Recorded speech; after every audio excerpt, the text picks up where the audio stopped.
Hello everyone, मैं हूं सुजीत शुक्ला। स्वागत करता हूं आप सबका आपके अपने channel UPSC insights by Sujeet में। अगर आपने चैनल को अभी तक सब्सक्राइब नहीं किया तो प्लीज़ चैनल को सब्सक्राइब कीजिए। अगर आपको रिजल्ट लगते तो प्लीज़ इन्हें शेयर कीजिएगा।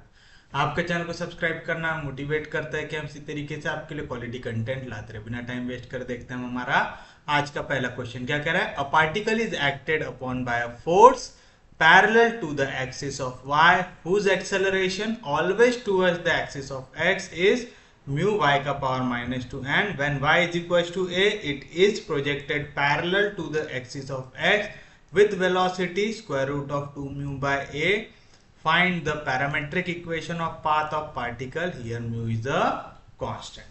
अब देखिए क्या कह रहा है आपका, एक पार्टिकल है जिसपे फोर्स लग रहा है parallel to the axis of y और उसका जो एक्सेलरेशन रहेगा वो हमेशा किधर रहेगा, always towards the axis of x। ऐसा दिया हुआ है तो सॉल्यूशन में आप लिखेंगे सिंस पार्टिकल या सिंस द पार्टिकल लिख दो कि आप जो पार्टिकल की बात कर रहे हैं, since the particle is acted on by a force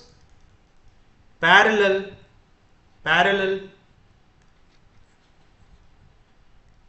force parallel to the axis of y whose acceleration always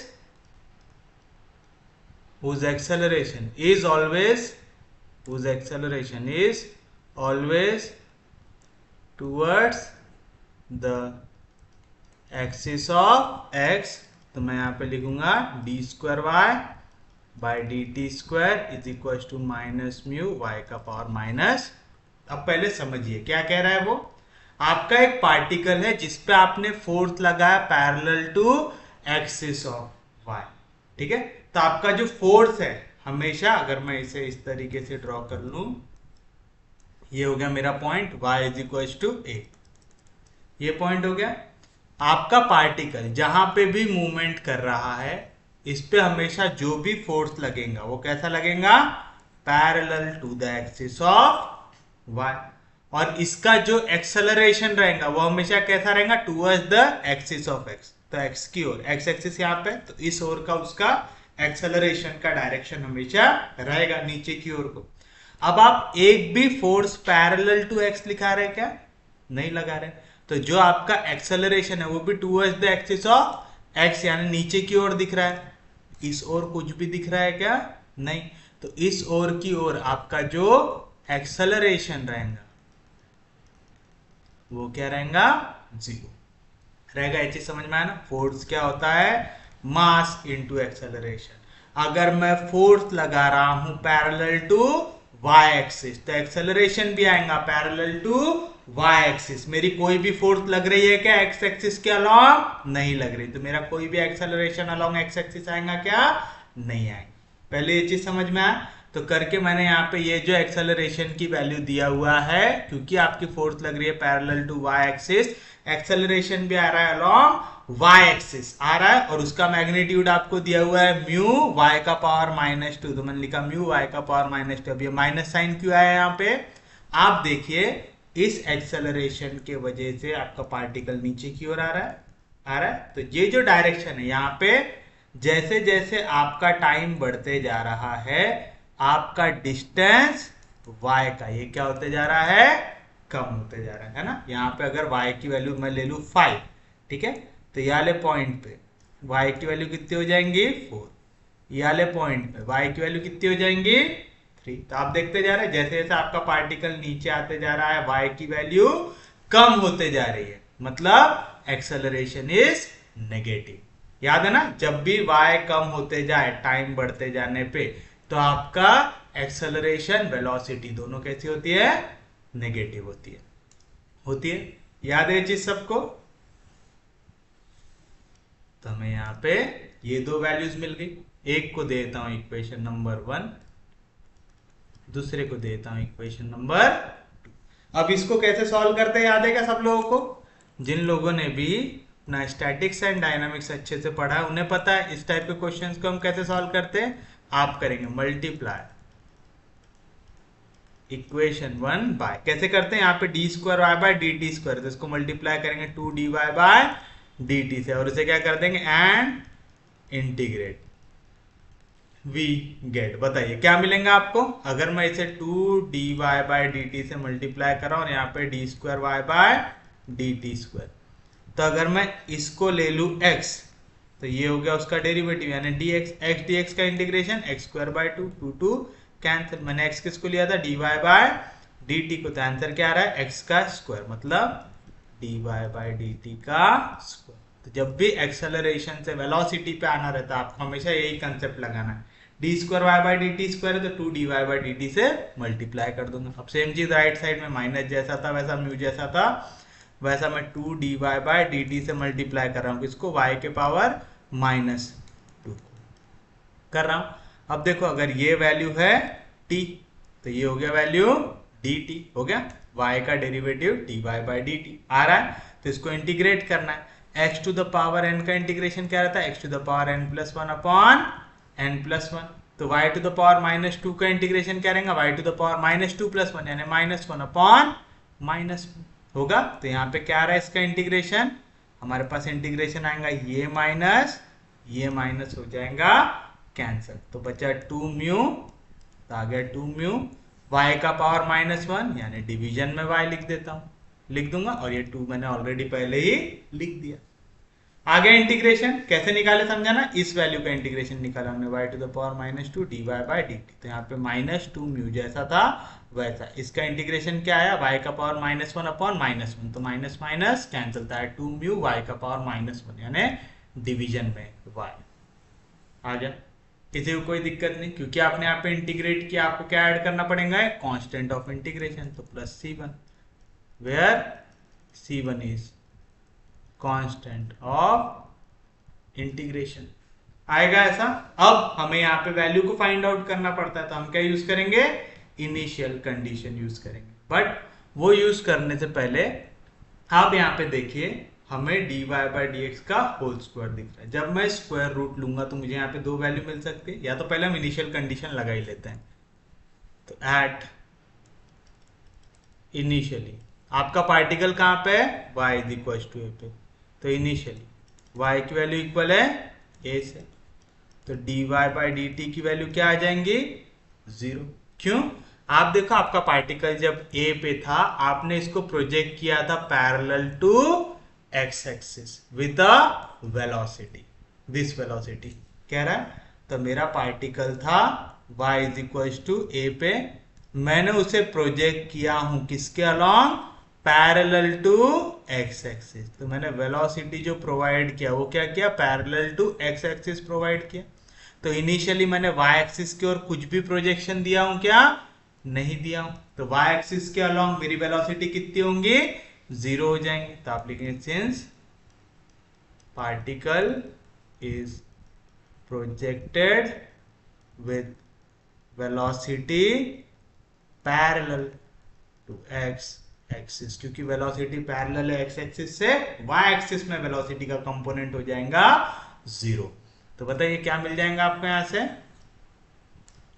मैं इसे देता हूं इक्वेशन नंबर 3, तो इक्वेशन 3 में सब्स्टिट्यूट कर तो dy बाय dt की वैल्यू है 0 is equal to 2 mu divide by y की वैल्यू क्या है a प्लस c1, तो c1 की वैल्यू क्या आ गई -2 म्यू बाय a, तो equation 3 becomes therefore equation 3 becomes क्या बन जाएगा dy बाय dt का whole square is equal to 2 mu by y plus c1 की वैल्यू क्या है -2 म्यू बाय a, यहाँ से मैं 2 म्यू को कॉमन ले सकता था, आएगा 1 अपॉन y -1 अपॉन a, तो मेरा जो dy बाय dt का होल स्क्वायर है इसकी वैल्यू क्या आ जाएंगी 2 म्यू, वैल्यू को क्रॉस करो a into 1 a minus y into 1 y upon a y, taking square root dy by dt की वैल्यू क्या आ जाएंगी -√2 mu a minus y upon a into y। ये चीज समझाना, यहाँ पे नेगेटिव वैल्यू क्यों लिए, हमने नेगेटिव वैल्यू इसलिए लिए क्योंकि जैसे जैसे आपका पार्टिकल यहाँ पे नीचे की ओर आते जाएगा उसका ये जो y एक्सिस का कंपोनेंट है वो कम होते जाएगा। तो मैंने बताया था इस सिनेरियो में आपका एक्सेलरेशन और वेलोसिटी दोनों की दोनों कैसी होती है, नेगेटिव होती है अलोंग y एक्सिस। तो इसका रीजन भी डाल देंगे।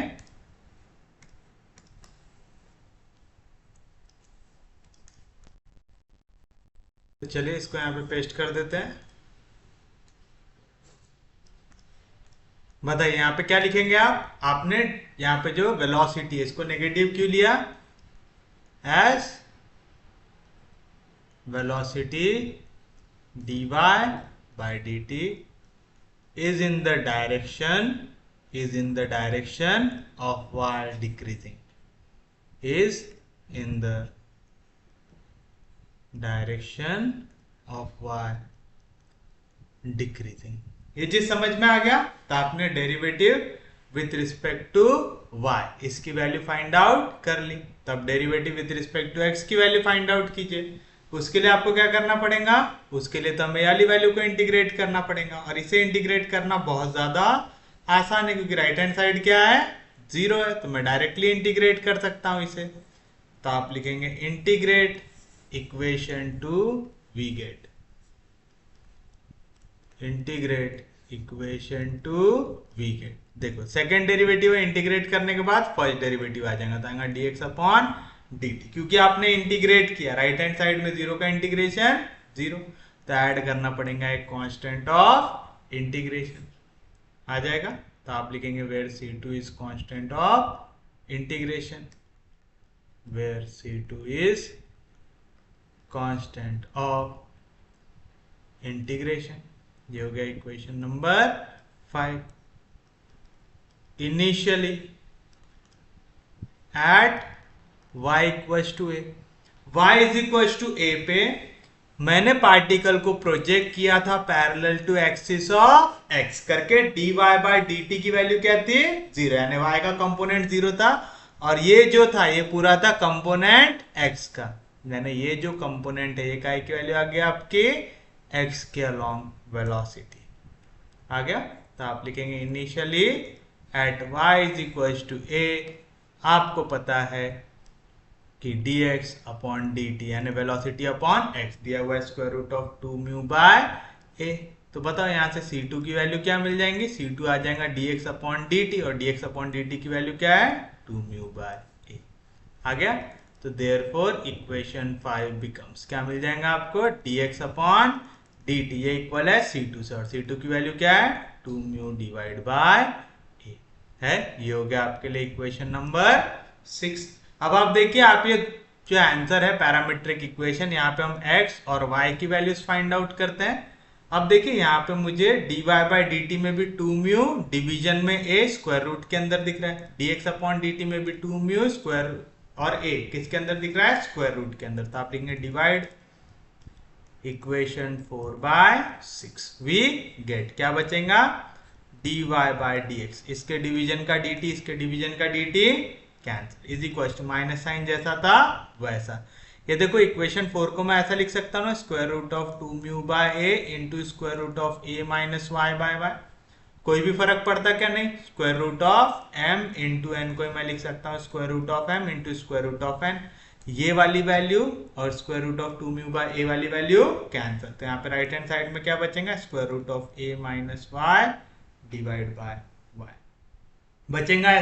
ऐसा क्यों कर लिए, अब देखो ये इक्वेशन dy और dx के टर्म्स में है, और पूरे जितने वैल्यूज है वो x और y के टर्म्स में। तो देखिए यहाँ पे पहली वैल्यू यहाँ पे डिवीजन में इधर जाएगा तो मल्टीप्लीकेशन में आ जाएगा, मल्टीप्लीकेशन में y, डिवीजन में a minus y into d y, ये वैल्यू आ रही है काय की, माइनस डी एक्स की आ रही है। आप माइनस डी एक्स लिखो, या तो वाली साइन को इधर माइनस को इधर शिफ्ट कर दो और इसे प्लस dx लिख लो कि dx की वैल्यू ये आ जाएगी। अब बस इसे क्या कर देना है, इंटीग्रेट कर देना है, करना है। तो मुझे यहाँ से dx की वैल्यू क्या मिल गई, minus square root of y a minus y into d y. इसे हम नेक्स्ट पेज पे लेके चलते हैं ताकि जब इंटीग्रेट करें तो हमें डायरेक्टली आंसर मिल जाए। अब इस टाइप का इंटीग्रेशन निकालना आपको आपके मास्टर ने सिखाया कि नहीं सिखाया। रूट के अंदर वैल्यू है, यहाँ पे आ रहा है a माइनस वाई, आ रहा है। मुझे कौन कौन से फॉर्म याद आते हैं? आइडेंटिटी याद आते हैं। आइडेंटिटी में सबसे फेमस वाला sine square theta plus cos square theta is equal to 1 याद आता है। तो अगर मुझे इस फॉर्म में आंसर को बनाना है तो मैं क्या कर सकता हूँ, यहाँ पे साइन स्क्वायर थीटा का फॉर्म बना सकता हूँ 1 माइनस कॉस स्क्वायर थीटा बना सकता हूँ। तो देखिए जैसे मैं x की जगह कॉस स्क्वायर थीटा डालता हूँ तो यहाँ पे क्या हो जाएगा 1 माइनस कॉस स्क्वायर जो होता है साइन स्क्वायर, लेकिन यहाँ पे ए भी है साथ में तो मुझे इसके साथ ए भी चिपकाना पड़ेगा। तो आप लिखेंगे put y is equal to a cos square theta. क्या वैल्यू डाला मैंने ए की जगह y, a cos square theta. क्यों डाले ऐसा? ये डालने से मुझे आइडेंटिटी मिलती है। जो देखो डिवीजन में वैल्यू है a माइनस वाई, अब क्या हो जाएगा a माइनस वाई की वैल्यू क्या है a कॉस स्क्वायर थीटा, तो a कॉमन निकलता आ जाएगा 1 माइनस कॉस स्क्वायर थीटा जो होता है साइन स्क्वायर थीटा। याद है ना, साइन स्क्वायर थीटा आप रहता है 1 minus cos square theta, sec square theta होता है 1 plus tan square theta, cosec square theta होता है 1 प्लस कॉट स्क्वायर थीटा। ये आइडेंटिटीज से सिलेक्ट करते हैं हम यहाँ पे कौन सी वैल्यूज को सब्स्टिट्यूट करेंगे। ये टॉपिक हमने बहुत ज्यादा डिटेल में डिस्कस किया है क्लास में। तो बताइए अगर मैं y की जगह ये वैल्यू डाल रहा हूँ तो इसका डेरिवेटिव यानी dy की वैल्यू क्या आ जाएगा, a कांस्टेंट है, डेरिवेटिव के बाद cos स्क्वायर थीटा है तो x स्क्वायर का फॉर्म है, x स्क्वायर का डेरिवेटिव 2x आएगा। x की जगह क्या है cos थीटा का डेरिवेटिव माइनस साइन थीटा तो आएगा minus 2a cos theta sine theta, यानी वैल्यू आ जाएंगी dy की, और क्योंकि यहाँ पे थीटा का डेरिवेटिव आ जाएगा d थीटा तो dy की वैल्यू d थीटा के टर्म्स में आ गई। कोई दिक्कत नहीं किसी को भी। तो मैं इसे कोई इक्वेशन दे दूं क्या, अभी मुझे याद नहीं इक्वेशन क्या है तो a दे देता हूं। तो इक्वेशन a बिकम्स क्या आ जाएगा, dx is equal to minus under root y की वैल्यू क्या है a cos square theta divide by नीचे a minus a cos square theta into dy की वैल्यू क्या है minus 2a cos theta sine theta d theta आएगा। ऐसा किसी को कोई दिक्कत नहीं, कोई डाउट नहीं? तो बताइए क्या मिल जाएगा आपको, यहाँ से dx की वैल्यू मिल जाएगा माइनस माइनस कैंसिल हो जाएगा, यहाँ से a कैंसिल हो जाएगा।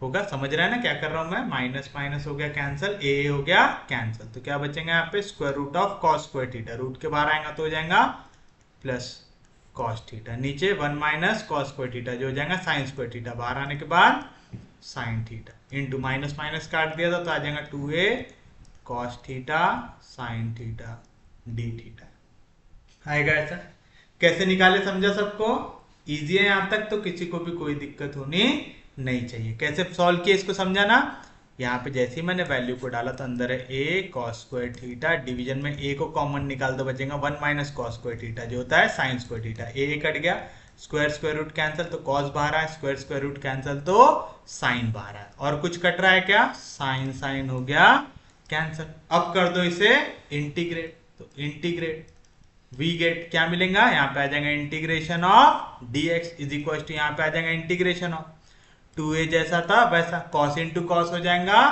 cos square theta, cos square theta को मैं क्या लिख सकता हूं 1 plus cos 2 theta divide by 2 है ना, 1 प्लस cos 2 थीटा क्या होता है फॉर्मूला 2 cos स्क्वायर थीटा होता है। तो आप वाली वैल्यू यहाँ पे लिख सकते हैं, क्या आ जाएगा इसके जगह 1 plus cos 2 theta divide by 2 into D theta, यहाँ पे कुछ कट रहा है 2 कैंसिल, तो क्या मिला यहाँ से आपको, और यहाँ पे आप एक ऐड कर देंगे C3 where C3 is constant of integration, तो क्या मिला dx का integration x is equal to a constant है इंटीग्रेशन के बाहर 1 का integration with respect to theta हो जाएगा थीटा प्लस cos 2 थीटा का इंटीग्रेशन क्या हो जाएगा, cos 2 थीटा का इंटीग्रेशन आप क्या लिख सकते हैं, पहले तो देखो cos का इंटीग्रेशन क्या होता है साइन, तो आ गया साइन 2 थीटा। अब यहाँ पे 2 थीटा है थीटा के जगह, जब आप डेरिवेटिव लगाते तो जो कांस्टेंट आता है उससे मल्टीप्लाई करते हैं, इंटीग्रेशन लगाते हो तो उससे क्या करना पड़ता है डिवाइड करना पड़ता है, तो x की वैल्यू आ गई a theta plus sine 2 theta, और क्योंकि आपने यहाँ पे इंटीग्रेट किया था आपको ऐड करना पड़ेगा एक कांस्टेंट, ऐड करना पड़ेगा। किसी को कोई दिक्कत नहीं, कोई डाउट नहीं, अब आप देखिए यहाँ पे हमें इनिशियली x की क्या वैल्यू थी, ये दी हुई है क्या, नहीं दी हुई है। तो जब भी ऐसा कोई क्वेश्चन आए जहां पे आपको इनिशियल x की वैल्यू नहीं दी हुई है, कहां से प्रोजेक्ट किया हमें नहीं दिया हुआ है, तो हम वहां पे ही आपके एक्सिस को रख देंगे। तो आप लिखेंगे consider x equals to 0 initially, that is at theta equals to 0। तो मैंने थीटा इक्वल्स टू 0 पे x की वैल्यू क्या ले लिया, 0 ले लिया। तो क्या मिल जाएगा, 0 is equals to a into 0 sine 0। Sine 0 कितना हो जाएगा आपके पास, साइन 0 हो जाएगा 0, तो आ जाएगा 0 प्लस c3। तो यहाँ से कांस्टेंट की वैल्यू क्या आ गई, 0। बस यहाँ पे यह वाला पार्ट आपको याद रखना कि इनिशियली x की वैल्यू कुछ भी दी हुई नहीं थी, मुझे कांस्टेंट हटाना पड़ता है। जब तक x दिया हुआ नहीं है मैं कांस्टेंट हटा सकता हूं क्या, नहीं। तो उस पॉइंट पे मैं x की वैल्यू क्या ले लूंगा, 0। क्योंकि मैं अगर किसी बिल्डिंग से, सपोज ये बिल्डिंग है a यूनिट लंबी, जहां पे y is equal to a दिया हुआ है, मुझे ये नहीं दिया हुआ है कि बिल्डिंग के वक्त x कंपोनेंट क्या था, तो मैं मेरी x एक्सिस, इसको y एक्सिस कंसीडर कर लूंगा, इसको x एक्सिस कंसीडर कर लूंगा। तो इस बिल्डिंग में जो भी पॉइंट आएगा उसके लिए मेरा x का कंपोनेंट क्या हो जाएगा, 0। समझ में आया। तो सेम लॉजिक लगा के हम इसे सॉल्व कर दें। तो C3 की वैल्यू 0 हो गई, तो यहां से आपको ये मिल जाएंगे x की वैल्यू।